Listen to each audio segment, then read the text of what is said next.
নমস্কার শ্রোতা বন্ধুরা, আজ ঋতধারা মনোরমা সাধু ইউটিউব চ্যানেলে শুনতে চলেছেন আশাপূর্ণা দেবীর প্রথম প্রতিশ্রুতির পঞ্চদশ পর্ব। নীলাম্বর বাড়ুজ্যে নিত্য নিয়মে সন্ধ্যা গায়ত্রী, আহ্নিক পুজো ইত্যাদি সেরে গৃহদেবতা নারায়ণ শিলার প্রসাদী বাতাসা দুখানি মুখে দিয়ে জল খেয়ে হাঁক দিলেন, সদু আজ আর আমার জল খাবার গোছাস নে, শরীরটা তেমন ভালো নেই। সদু দুটি চাল ভাজায় তেল নুন মাখছিল মামার জন্যে। ঘরে ক্ষীরের তক্তি আছে, আছে নারকেল কোড়া, ওতেই হবে। আজকাল আর রাত্রে বেশি কিছু খান না নীলাম্বর। মামার কথায় বেরিয়ে এসে বলে সদু, কেন শরীরে আবার তোমার কি হলো মামা? কি জানি, তেমন খিদে নেই বলে যথারীতি বেনিয়ানটি গায়ে এঁটে চাদর কাঁধে ফেলে নিত্য নিয়মিত রাত চড়তে বেরিয়ে যান নীলাম্বর। সত্যবতী ঘর থেকে বেরিয়ে এসে বলে, শরীর খারাপ যদি, ঠাকুর আবার এই শীতের রাত্রিরে বেরোলেন কেন ঠাকুরছি? শুধু হাসি চেপে বলে, কেন বেরোলেন তুই নিজে জিজ্ঞেস করলেই পারতিস বউ। শোনো কথা, আমি কথা কই। ও তা বটে বলে সদু মুখ টিপে হাসে।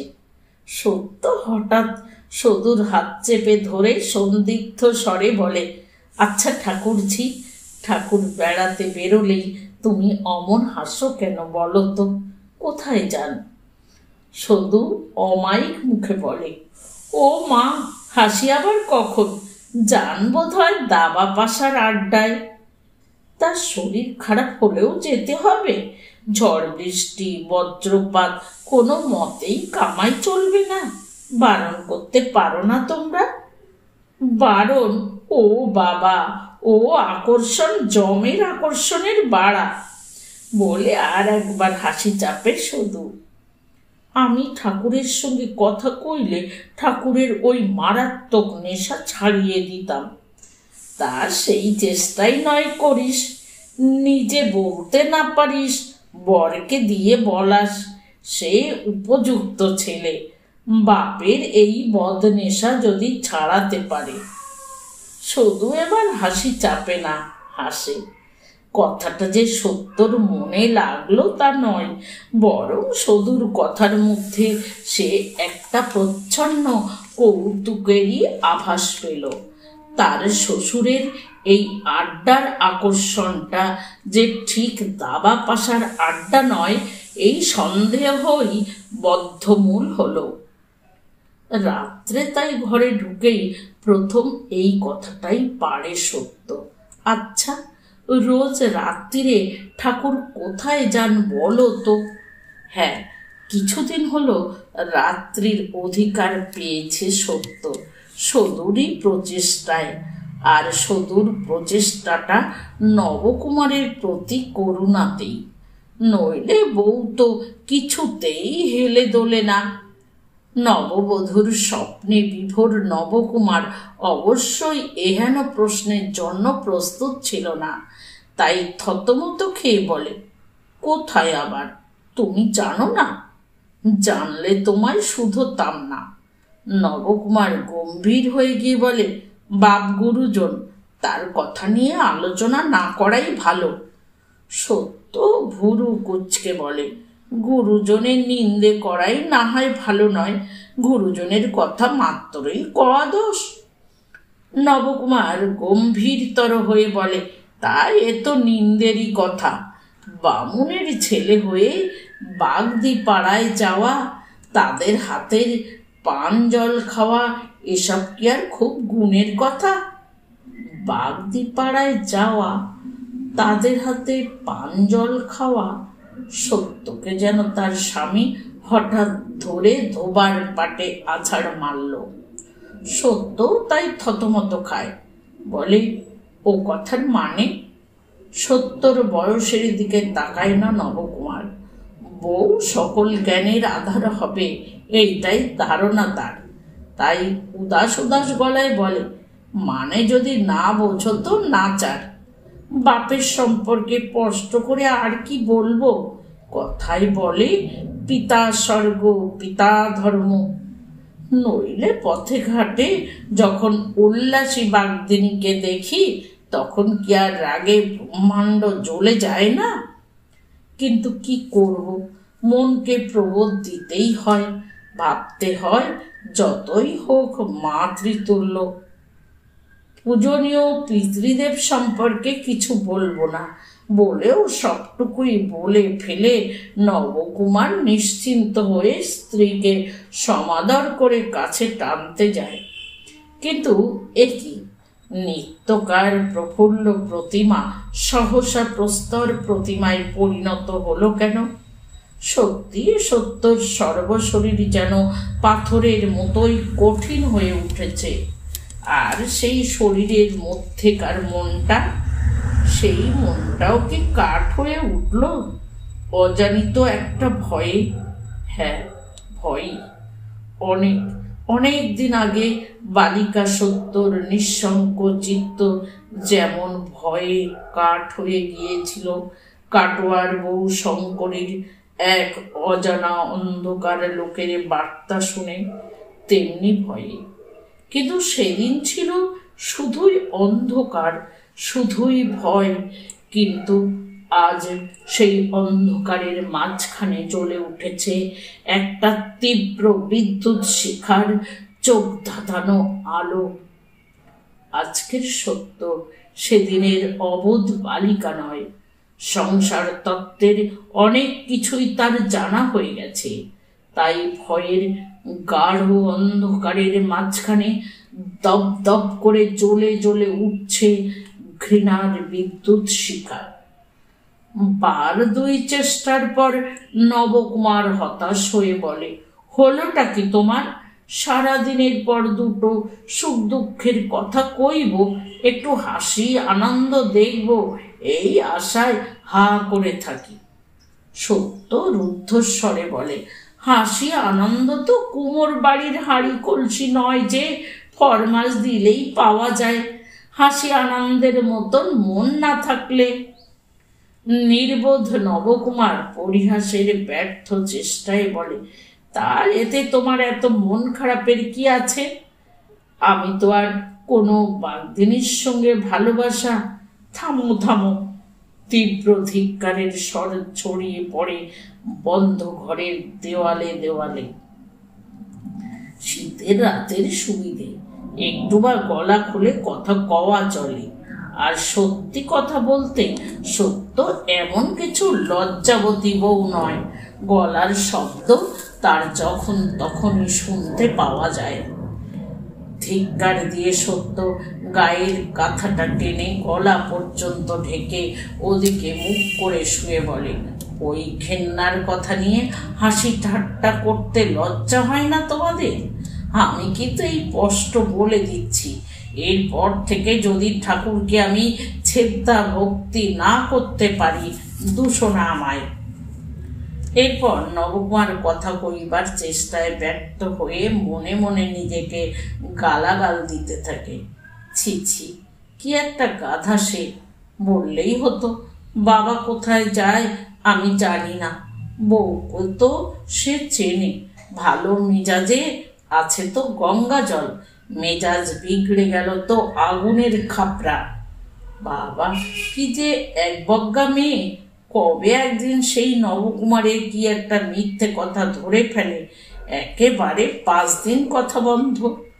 অবশেষে নবকুমার নিতাইয়ের কাছ থেকে পরামর্শ নিয়ে একটা শাস্ত্রের শ্লোক আউড়ে বোঝায়, পরিবারের সঙ্গে মিথ্যে কথায় পাপ নেই, তবে বউয়ের মুখের কুলুপ খোলে। অবশ্যই শাস্ত্রবাক্য মেনে নিয়ে নয়, মুখ খোলে প্রতিবাদের মুখরাতায়। সেদিন তেজের সঙ্গে বলেছিল সত্য, থাক থাক, আর শাস্ত্র আওড়াতে হবে না। যে শাস্ত্রে বললে মিথ্যে কথায় পাপ নেই, সেই শাস্ত্রে আমার অরুচি। পরিবার বুঝি একটা মানুষ নয়? ভগবান বাস করে না তার মধ্যে? এরপর আর তোমার কোনো কথা মন প্রাণ দিয়ে বিশ্বাস করব আমি? সে যাই হোক, তবু ঝগড়ার সূত্রেও কথার দরজা খুলেছিল। এবার আবার কি না জানি হয়। আর সত্য, সে ভেবেছিল, ছি ছি, এই চরিত্র তার শ্বশুরের, যাকে ঠাকুর বলে সম্বোধন করতে হয় তাকে। চরিত্রের অন্য বহুবিধ ত্রুটি সে দেখেছে শ্বশুরের। নীচতা, ক্ষুদ্রতা, স্বার্থপরতায় গিন্নি এলোকেশির থেকে কিছু কম যান না তিনি। এ যাবৎ সে সবই মনে মেনে নিয়েছে। সত্য আর ভেবেছে, ত্রিসংসারে আমার বাবার মতন আর কজন হবে? কিন্তু এ কি, এই যে ঘৃণায় লজ্জায় সমস্ত রক্তকণা ছিছি করে উঠছে, এই বয়সে এই প্রবৃত্তি! আর সবচেয়ে আশ্চর্য কথা, এরা সে কথা সবাই জানে, অথচ সত্য নির্বোধ, সত্য ন্যাকা। তাই এতদিন দেখেও শ্বশুরের এই রাত চড়ার অর্থ কোনো দিন আবিষ্কার করার চেষ্টা করেনি। সত্যরা ঘুমিয়ে পড়ার অনেক পর যে তিনি বাড়ি ফেরেন, এ কথা তো বরাবরই দেখেছে। তার মানে বোঝেনি। না না, এ শ্বশুরকে সে ভক্তি চিন্তা করতে পারবে না, তাতে সত্যকে যে যাই বলুক। হঠাৎ সত্যর সর্বশরীর আলোড়ন করে প্রবল একটা কান্নার উচ্ছ্বাস আসে। আর এই দীর্ঘকাল পরে বাপের ওপর তীব্র অভিমানে হৃদয় বিদীর্ণ হতে থাকে তার। এ সংসারে এসে অনেক নীচতা, অনেক ক্ষুদ্রতা, অনেক হৃদয়হীনতা দেখেছে সত্য। সবই এদের অশিক্ষা কুশিক্ষার ফল বলে সহ্য করে নিয়েছে। কিন্তু আজকে এই একটা বুড়ো লোকের চরিত্রহীনতার নোংরামি তাকে যেন আছড়ে আছড়ে মারছে। তাই যে সত্য উৎপীড়নেও কখনো কাঁদে না, সে আজ কেঁদে বালিশ ভিজিয়ে বলতে থাকে, বাবা, বাবা গো, 10টা নয়, 5টা নয়, একটা মাত্র মেয়ে আমি তোমার। না দেখে শুনে এমন ঘরেও দিয়েছিলে। এত তুমি বিচক্ষণ, আর এই তোমার বিচার। অনেকক্ষণ কেঁদে কেঁদে একসময় ঘুমিয়ে পড়ে সত্য। কিন্তু রাতে কম ঘুমিয়েছে বলে সকালবেলা পর্যন্ত ঘুমোবে, এত সুখ তো আর বউ মানুষের ভাগ্যে ঘটে না। যথারীতি ভোরে উঠে স্নান শুদ্ধ হয়ে নারায়ণের ঘরের গোছ করতে ঢুকলো সত্য ভারাক্রান্ত মনে। আর অভ্যাস মতন চন্দন পাটাখানা টেনে নিয়ে চন্দন ঘষতে গিয়েই কথাটা একটা বিদ্যুৎ শিহরণ এনে দিল ওর মধ্যে। সত্যর এই যত্ন করে চন্দন ঘষা, ফুল তুলসী বাছা, ধূপ ধুনোয় ঘর ভর্তি করে তোলার মূল্য কি? এসব উপকরণ নিয়ে পুজো করবেন তো এখন নীলাম্বর বাড়ুচ্ছে, তার আবার কাশির ধাত বলে প্রাত স্নান করবেন না। মুখ হাত ধুয়ে তসর ধুতিখানা জড়িয়ে এসে পুজোর আসনে বসেন। কিন্তু স্নান করলেই বাকি, দেহ মন আত্মা সবই যার অসুচি, স্নানে আর কি শুদ্ধ হবে সে? হাত গুটিয়ে চুপ করে বসে থাকে সত্য, হাঁটুতে মুখ রেখে। ফুল তোলা হয় না, তুলসী চয়ন হয় না। অনেকক্ষণ পরে সৌদামিনী কি কাজে এদিকে এসে থমকে দাঁড়িয়ে পড়ে বলে, কি হলো বউ, অমন করে বসে যে? সত্য অবশ্য নির্বাক, শুধু ব্যগ্রভাবে দরজার চৌকাঠ অবধি এগিয়ে এসে বলে, শরীর খারাপ করছে? সত্য মাথা নাড়ে। তবে বাপের বাড়ির জন্যে মন উতলা হচ্ছে বুঝি? সত্যি কতকাল হয়ে গেল। সত্য হঠাৎ উঠে দাঁড়িয়ে বলে ওঠে, বাপের বাড়ির জন্যে মন উতলা হতে কখনো দেখেছ ঠাকুরঝি? তাই বলছো? শুধু তার বড় ননদ, তবু এইটুকু প্রশ্রয় তার কাছে আছে। শুধু হেসে ফেলে বলে, তা দেখিনি বটে, তাহলে বরের সঙ্গে কোদর? বকো না ঠাকুরছি, অত তুচ্ছ ব্যাপারে তোমাদের বউ হারে না। আমার মন ভালো নেই, আজ থেকে পুজোর ঘরের কাজ আর আমি করব না। শুধু হঠাৎ এই অভাবিত ঘোষণায় স্তম্ভিত হয়ে বলে, সে কি কথা বউ? ওই কথা ঠাকুরছি, গুরুজনের কথাই বলতে কিছু চাইনি, কিন্তু ঠাকুর এসে পুজোর আসনে বসবেন মনে করে পুজোর গোছ করবার প্রবৃত্তি আমার পড়ে যাচ্ছে। শুধু ভয়ের চোটে নিজের মুখখানাতেই একবার হাত চাপা দিয়ে আস্তে আস্তে বলে, ও কি সর্বনেশে কথা বউ, মামির কানে গেলে আস্ত থাকবি? সত্য কথাটা মুখটা ফিরিয়ে শুকনো গলায় বলে, এ সংসারে আর আস্ত থাকবার বাসনা আমার নেই ঠাকুরছি। শুধু প্রমাদ গণে। এ আবার কি কথা রে বাবা? এর মূল কারণ যে সত্তর কালকে সেই শ্বশুর সম্পর্কিত প্রশ্ন, তাতে আর সন্দেহ নেই। বোধ করি প্রশ্নের উত্তর তার জানা হয়ে গেছে, কিন্তু তার সঙ্গে এই রণমূর্তির সঠিক সম্বন্ধ অনুমান করতে পারে না সদু। পারবার কথাও নয়, সদুর অনেক বয়স হয়েছে, এসব ব্যাপার তার কাছে কিছুই নয়। আশেপাশে অহরহ দেখতে দেখতে হাড় মাস কালি, কাজেই নিজের স্বামী পুত্র ব্যতীত আর কারো চরিত্রহীনতায় যে এত বিচলিত হওয়া সম্ভব, এ সদুর বোধের বাইরে। কিন্তু অন্য বিষয়ে সদু বুদ্ধিমতী, তাই এ কথা নিয়ে বেশি বাজাবাজি না করে বলে, আচ্ছা বেশ, আমি চট করে চানটা সেরে এসে দিচ্ছি গুছিয়ে, তুমি চলে এসো। রাগ করো না ঠাকুরছি, আমার মন কিছুতেই নিচ্ছে না, তাই তোমার কি কি কাজ আছে দেখিয়ে দাও, আমি করছি বলে সত্যি পুজোর ঘর থেকে বেরিয়ে আসে সত্য। কিন্তু পুজোর ঘরে তুলসী চন্দনের দায় না হয় শুধু সামলালো, বধূ জনচিত আরো যে একটা কাজ রয়েছে সকালবেলাকার, সে দায় কে সামলাবে? সকালবেলা জল মুখে দেবার আগে শ্বশুর শাশুড়ির পদবন্দনা সত্য নিত্য কর্মপদ্ধতির একটি অঙ্গ। এ লোকেশই শিখিয়েছেন সদু মারফত। সত্য অবশ্য সেই শিক্ষা মেনেই চলেছে এ যাবৎ, কিন্তু আজ সত্যর ভয়ানক এক দুঃসাহসিক সংকল্প। আজ তো তাকে না থাকতে হয় তাও ভালো, তবু ওই অপবিত্র মানুষটার পায়ের ধুলো মাথায় নেবে না সে। গুরুজন, তার কি করা যাবে? গুরুজন যদি ইতর জনের মতো আচরণ করে। এলোকেশিও নিত্য সকালবেলা স্নান সেরে এসেই পুজোর ঘরে ঢোকেন। সাংসারিক কাজের তো কোনো দায় নেই, শুধু আছে বউ আছে, আর এলোকেশির আছে দেব দ্বিজে পরম ভক্তি। নীলাম্বর সারা সকাল ওইখানেই থাকেন, চণ্ডীর পুঁতি পড়েন, মহিম্ন স্তব আওড়ান। কর্তাগিন্নির যাবতীয় বিশ্রামালাপ এইখানেই, কারণ সে আলাপের যেটা প্রধান সময়, সে সময়টা এলোকেশির হাতের বাইরে। মশারি বক্তৃতার উপায় কোথা?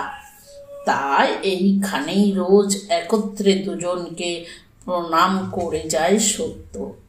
কিন্তু আজ আর সত্যর দেখা নেই। এলোকেশি কিছুক্ষণ পরে সদুকে ডেকে বিরক্তি ব্যঞ্জক স্বরে বলে, আজ আর নবাব নন্দিনীর দেখা নেই যে, গেলেন কোথা? ব্যাপার বুঝতে সদুর দেরি হয় না, এবং বউয়ের এই বেখাপ্পা গোয়ে একটু বিরক্তই হয় সে। তবু সামলে নিয়ে বলে, যাবে আর কোথায়, ওই তো ওই দিকে বলে কল্পিত ওদিকের দিকে তাকায় সদু। এলোকেশি বলেন, ছেদ্দায় অছেদ্দায় দৈনিক একবার শ্বশুর শাশুড়ির পায়ে মাথাটা নোয়ানো, আজ থেকে বুঝি সে বরাদ্দ বন্ধ। নীলাম্বর মহিম্ন স্তবের মাঝখানে উৎকর্ণ হয়ে ওঠেন। ততক্ষণে শুধু হাওয়া ওখানে গিয়ে ত্রস্তে ব্যস্তে বলে, কি রে বউ, এখনো পেন নামটা ঠুকে আসিসনি বুঝি? সদ্য হাতের কাজ সেরে উদাস মুখে বসেছিল, ঘাড় না ফিরিয়েই বলে, না। শাশুড়ির টনক নড়েছে, যা যা চট করে সেরে আয়। যেন ভুলে গেছে সত্য, তাই মনে পড়িয়ে দেওয়া। সত্য গম্ভীরভাবে বলে, দুজনে একত্রে বসে, একজনকে প্রণাম করলাম, একজনকে করলাম না, ভালো দেখায় না। ঠাকুরুন এদিকে আসুন, তখন হবে। শুধু এবার বিরক্তি গোপন করে না, বলে, তোর আবার বড্ড বেশি বাড়াবাড়ি বউ। স্বভাব দোষ আর কটা বেটা ছেলের নেই? তালুই মশাইয়ের মতন দেব চরিত্র কি আর সবাই? তা বলে স্বভাব দোষের অপরাধে শ্বশুরের পাওনা পেন্নামটা রদ হয়ে যাবে? বাবার কথা তুলে কাজ নেই ঠাকুরছি, তবে আমার যাতে মন নেয় না সে কাজ আমি করতে পারি না।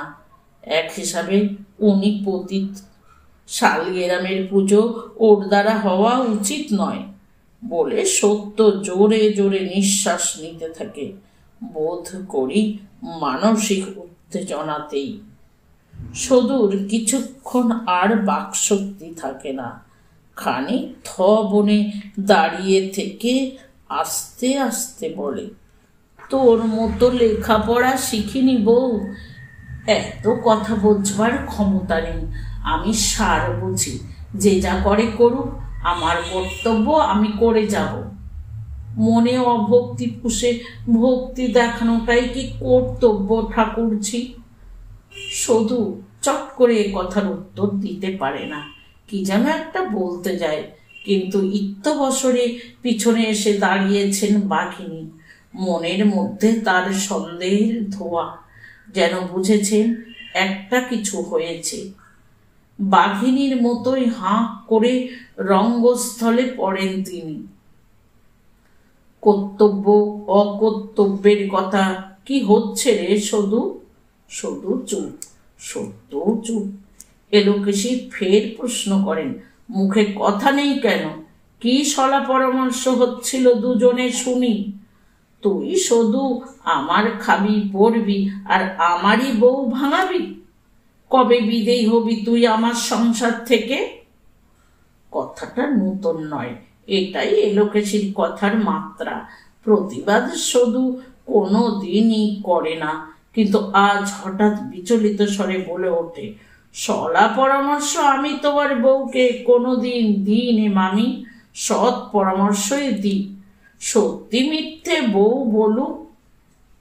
বউয়ের অবশ্য শাশুড়ির সামনে কথা বলবার কথা নয়, কিন্তু সত্য যখন তখনই নিয়ম লঙ্ঘন করে বসে, তাই আজও ফস করে বলে, সে কথা হাজারবার সত্যি। ঠাকুরছি আমাকে সৎ পরামর্শই দিতে এসেছিল, কিন্তু সে পরামর্শ আমার মনে ন্যায্য বলে না ধরলে। তুমি এদিকে এসেছো, ভালোই হয়েছে বলে সত্য মুহূর্তে হাত বাড়িয়ে শাশুড়ির পায়ের ধুলো মাথায় নিয়ে বলে, যতই যা হোক তুমি সতী লক্ষ্মী। সতী লক্ষ্মী অবশ্য প্রথমটা বেশ কিছু হকচকিয়ে যান, তারপর বলেন, এসবের মানে কি সতী?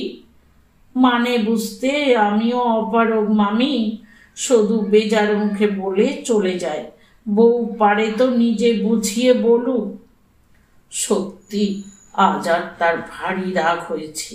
এবার কি রে বাবা, তিলকে তাল করা, ডেকে অশান্তি টেনে আনা?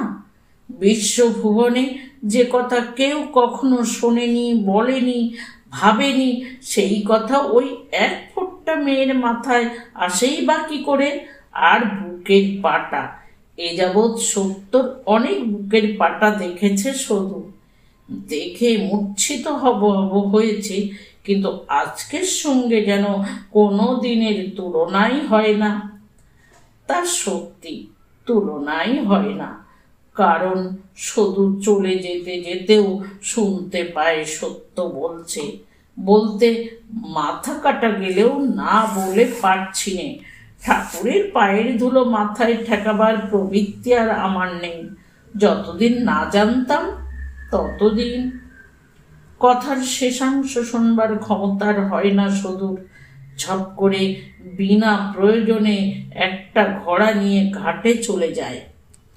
অনেকক্ষণ পরে ঘোড়া কাছে নিয়ে আস্তে আস্তে খিড়কির দরজায় দাঁড়ায়। না, কোনো শব্দ নেই, সব যেন নিথর। তবে কি একটা হত্যাকাণ্ড ঘটে গেছে? এটা শ্মশানের নিস্তব্ধতা। দাওয়ায় উঠে কিন্তু অবাক হয়ে গেল শুধু। দেখে মাছের ঘরের দরজার কাছে গোটা 2-3 গামছা বাঁধা পুটুলি আর মামা মামি দুজনে মিলে একখানা ছেঁড়া কাপড়ে বড় একটা ধামা বাঁধছেন। ধামা অবশ্য বোঝাই, কি আছে ঠিক বোঝা যাচ্ছে না। এটা অপ্রত্যাশিত। সদূর বুকের রক্ত হিম হয়ে যায়।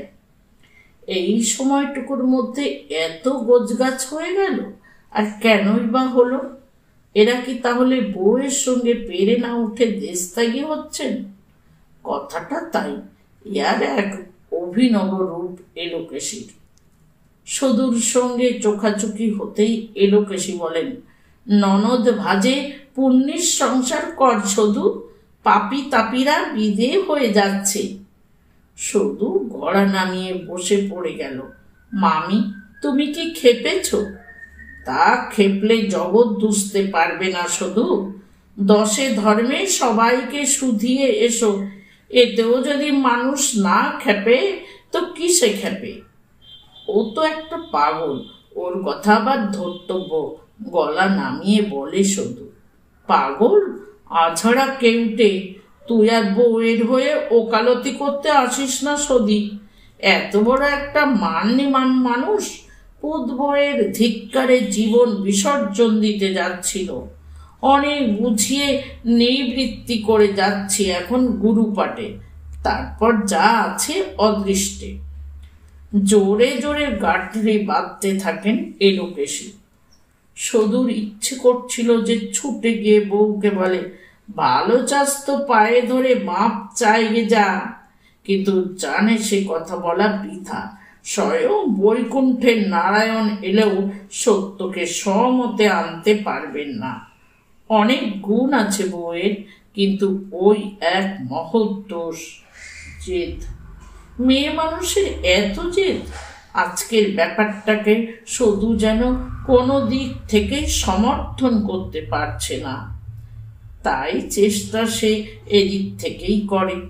তা বাড়ি ছেড়ে তোমরা যাবে কেন শুনি? বাড়ি কি তোমার ছেলে বউয়ের? না হোক, যেখানে ওর মুখ দেখতে হবে সেখানে থাকবো না, ব্যাস।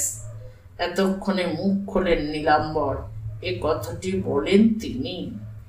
তা বাড়ি থেকে তো অমনি মুখে যাওয়া চলবে না। ভাত ডাল চড়িয়েছি আমি, মুখে দিতে হবে। এ যেন আপাতত সমুদ্রের বালির বাঁধ। চড়িয়েছিল সত্যি, কিন্তু রান্নাঘরের অবস্থা সম্পর্কে এখন আর কোনো জ্ঞান নেই সদূর। কাঠ পুড়ে উনুন নিভে ঠান্ডা হয়ে বসে আছে নিশ্চিত। সহসা নীলাম্বর একটা প্রবল হুঙ্কার দিয়ে মাটিতে পা ঠোকেন। ভাত ডাল এ ভিটে আমি আর জল গ্রহণ করব ভেবেছিস তুই? সদূর বুকটা ধড়ফড় করে ওঠে। মামির সঙ্গে সে অনেক কথা চালাতে পারে, কিন্তু মামা?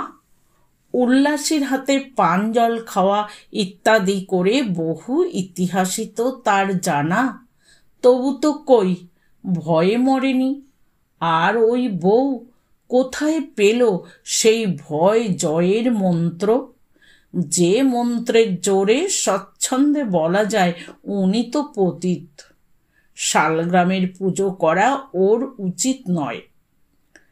বেশি গভীরে ভাববার ক্ষমতা থাকে না সদূর, শুধু ভাবতে থাকে। নবাটা আবার আজকেই হাটে দেরি করছে, আর এই ভয়ানক দুর্দিনে কি হাটবারও হতে হয়? শুধু কি করবে? গিয়ে বউয়ের পায়ে ধরবে, নাকি রান্নাঘরে শেকল তুলে দিয়ে কোথাও আঁচল বিছিয়ে শুয়ে থাকবে?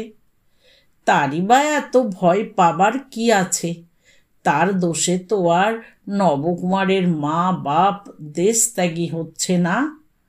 সাহস দেখে কি সাহস জন্মায়? দুঃসাহস দেখে দুঃসাহস। তাই সে হঠাৎ অন্য মূর্তি ধরে।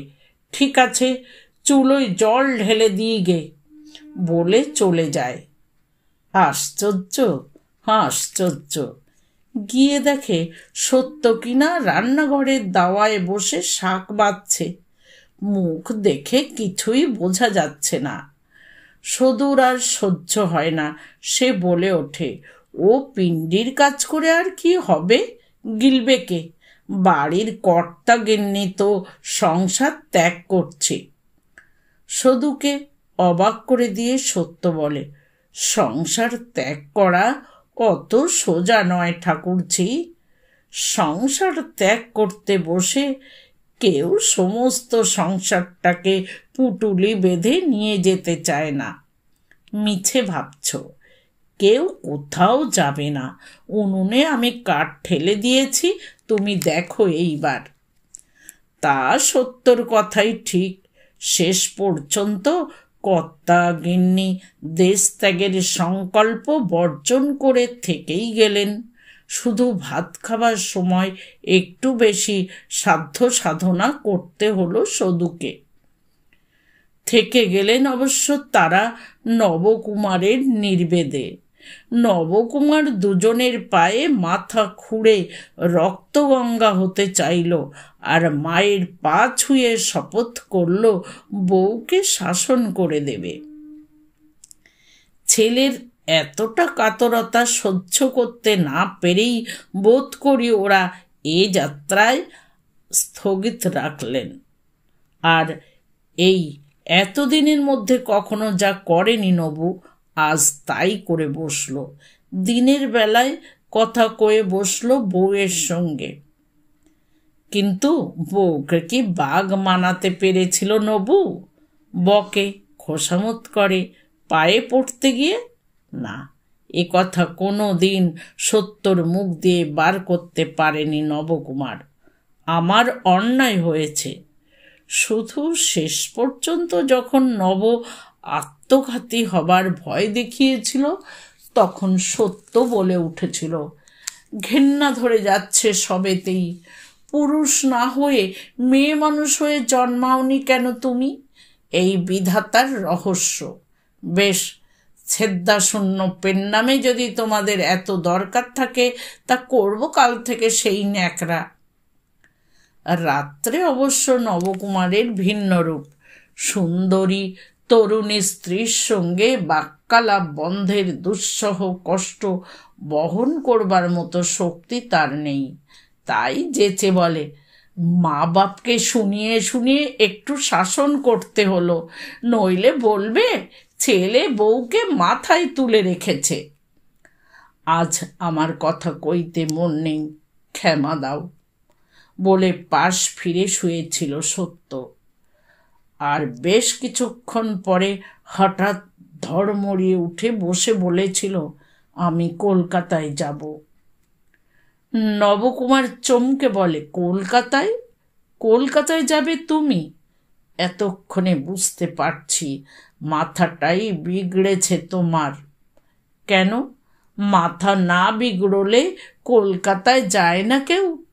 তোমার মাস্টারের মাথা খারাপ। মাস্টার? মাস্টারের সঙ্গে তোমার তুলনা? তিনি বেটা ছেলে, একা যাচ্ছেন, একা আসছেন, গিয়ে বন্ধুর বাসায় উঠছেন। তুমি এসবের কোনটা করবে? সত্য তীব্র স্বরে বলে, বেটা ছেলে আমি নয়, তুমি তো। তুমি যেতে পারবে না? তোমার সঙ্গেই যাব, বাসা করে থাকবো। নবকুমার স্তম্ভিত হয়ে বলে, তোমার সঙ্গে সঙ্গে আমি তো উন্মাদ হইনি। মা বাপ দেশ ভিটে ছেড়ে যাব কিনা কলকাতায় বাসা করতে? কেন শুনি? কেন তা শুনবে? দেখতে যাবে তোমাদের এই বারুইপুরের বাইরেও আরও জগৎ আছে, দেখে আমার দরকার। সত্য চরম ধিক্কারের স্বরে বলে, দরকার? কি দরকার? তাও তোমাদের এই বারুইপুরের গর্তই পড়ে থেকে বোঝার ক্ষমতা হবে না। নবকুমার এ কথার অর্থ ধরতে পারে না। একটা জোরালো যুক্তি জোর দিয়ে বলে, মেয়ে মানুষ কলকাতায় যাবে, জাত ধর্ম কিছু আর থাকবে তাহলে? সত্য গম্ভীর স্বরে বলে, ঠাকুরের যদি এখনো জাত থেকে থাকে, শালগ্রাম নাড়ার অধিকার থেকে থাকে, তো আমারও কলকাতায় গিয়ে জাতের হানি হবে না। আবার সেই এক কথা, পুরুষের 2.5 পা বাড়ালেই শুদ্ধ, মেয়ে মানুষের তাই হবে? চামড়া দেওয়া কলের জল খেতে হবে, তা জানো? খেতে হলে খাবো, সেখানের আরও 10 জন ব্রাহ্মণ সজ্জনের যা গতি হচ্ছে তাই হবে। কেন, হালদার বাড়ির মেজ ছেলে যায়নি কলকাতায়? বউ নিয়ে যায়নি?